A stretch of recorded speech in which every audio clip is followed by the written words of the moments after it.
Hi, my name is Dr. Andre Jones, and I am a professor in the University of North Carolina at Chapel Hill in the OBGYN department, and I'm a psychologist by training. And today we're going to be talking about assessing motivated behaviors in women who have substance use disorders. And so I want to start by defining what is a motivated behavior. We know that there are a number of co occurring behaviors that women who have substance use disorders have, and they also need help with these. So we need to recognize them and be able to respond to them. So, motivated behaviors are very much goal directed actions, and they're driven by both internal as well as external factors. They're often characterized by intensity and persistence and direction towards that specific goal behavior. There's a lot of research that has happened in looking at neural mechanisms and hormonal influences that underlie these motivated behaviors. And at their essence, motivated behaviors are in that pursuit of basic needs. So, for example, they're survival behaviors like our ability to seek food and water and our reproductive behaviors. But they're also motivated behaviors that are learned behaviors like substance use disorders and a number of other motivated behaviors that we're going to talk about today that include problem gambling, problem gaming, and problem online social media use, compulsive shopping, compulsive sexual behavior, and eating disorders. And so, for each of these concerning categories of behavior, we're going to look at who has it, how common is it in women, what to look for, and how to screen for it, and some resources for help. So let's start with problem gambling. We know that 48 of our states allow some form of gambling if you include the lottery. But problem gambling is this uncontrollable urge to gamble despite negative consequences in a woman's life. Gambling addiction can contribute to poor mental health and physical health, loss of money, and problems with relationships, families, friends, and coworkers. So, some signs to look for that women might have problem gambling include they're lying to family members or friends or others about how much time they're gambling or how much money they are spending on gambling. Also, you can tell if someone has problem gambling if they're spending a great deal of time thinking about gambling and preparing for that next opportunity to gamble. In terms of who has it, males have been more likely than females to experience problem gambling with a 2-to-1 ratio, although we have data to suggest that that gender gap is closing. It's estimated that 10% of women, 15% of Indigenous women, and almost 4% of female veterans have problem gambling. When we look among those who are actually treated for substance use disorders, we see that 14% of men and 10% of women report problem gambling. And that is true for what I see at my Horizons clinic. For years, we see about 10% of women with problem gambling. Other risk factors to look for is that people being older than 50, women in military service, low income, unemployment, a history of trauma, a lack of family support, and emotional distress, as well as family problems. The types of games that women might have problems with include women preferring luck or chance-based games, and they report that provides them some relaxation or a way of managing emotions and an escape for being lonely. Men are more often oriented towards excitement or competitive skill games. And it's also been reported that women prefer online bingo for gambling. So, how do we screen? There's not a lot of gender specific screening information out there, but I will suggest the National Opinion on Drug Use and Health Survey, the NOD survey, that has 7 questions that are designed to look at and assess problem gambling behaviors, and that can be adapted for women. In terms of help, there is the helpline, the National Problem Gambling Helpline, or 1-800-GAMBLER.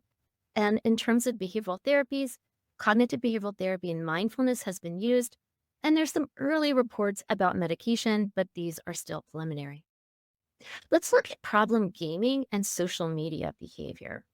While many people game recreationally, we know that there are people that have problems with a gaming disorder, which can be defined as gaming behavior, either digital or video gaming, that's characterized by that impaired control over gaming, their increased priority given to gaming rather than other activities, and gaming just takes over their whole life. They don't have other interests, they neglect daily activities, and this gaming continues in spite of those negative consequences. We know that about 33% of males versus 7% of females have a problem gaming. In terms of social media addiction, that is very much more often identified in females. In fact, 77% of females have reported that they meet one sign of behavioral addiction with social media. But what do we need to know about social media addiction when it's really starting to impair someone's life? And that things that we can think about include compulsive use, this uncontrollable urge to check and update social media, even when it's not convenient or necessary, that we can see social media disrupting that person's life. They're neglecting responsibilities, they're neglecting relationships. Their physical health is even taking a toll because they're sitting so long at that screen. And for females in particular, that emotional distress, feeling anxious or irritable when they can't get to their social media, using it as a coping mechanism.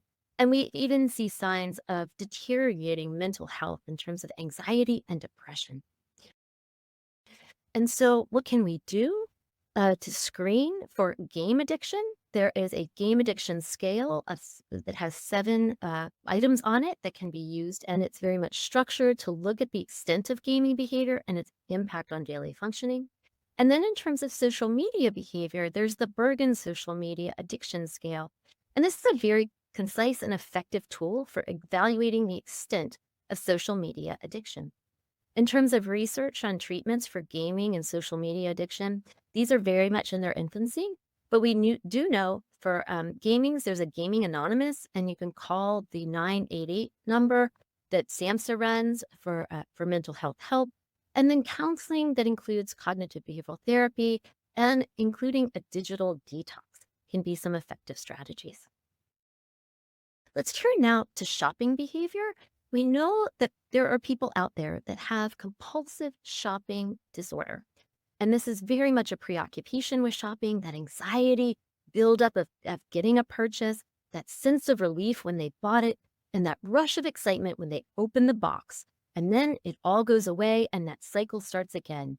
So, signs that you know that somebody might be suffering from that problem shopping is preoccupation, that irresistible urge to buy a product, the reduced control over their buying behaviors, or spending more money and more time shopping, buying products and not using them, using shopping to regulate mood, to experience high or reduce tension, and then negative mood or cognitive symptoms can also occur when they try and not buy something, when they try and stop.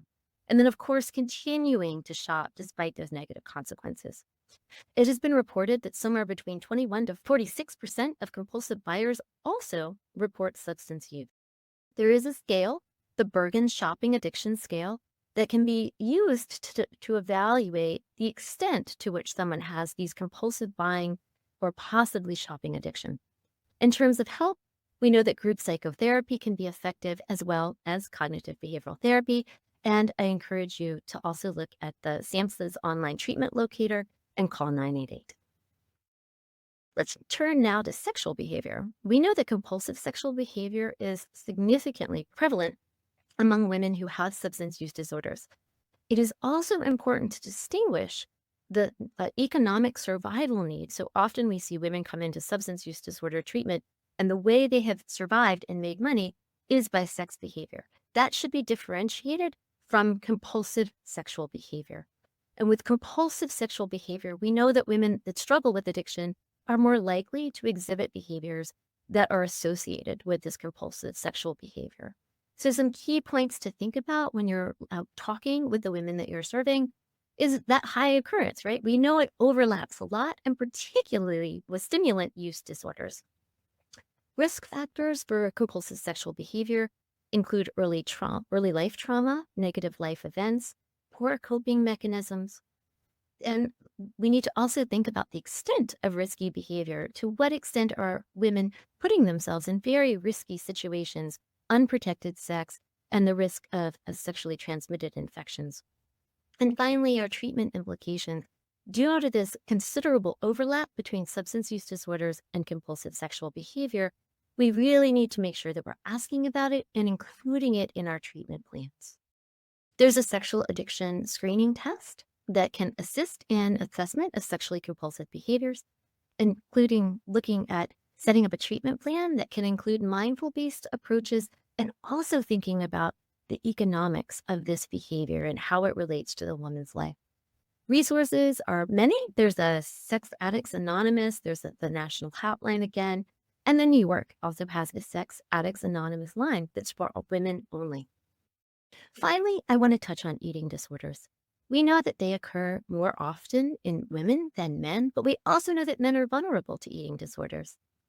When we have the co occurrence of eating disorders and substance use disorders, it's been reported that about 14% of women with a substance use disorder also have an eating disorder, either anorexia nervosa or bulimia. In terms of prevalence of alcohol and drug misuse in people that have eating disorders, that's about 50%. So, very important if you have patients with eating disorders to also look at substance use disorders too. So there are different types of eating disorders. We have anorexia, we have bulimia, binge eating disorder, and compulsive overeating. And I encourage you to look at the signs and possible indications. And I also encourage you to think about a questionnaire that you can employ in your practice.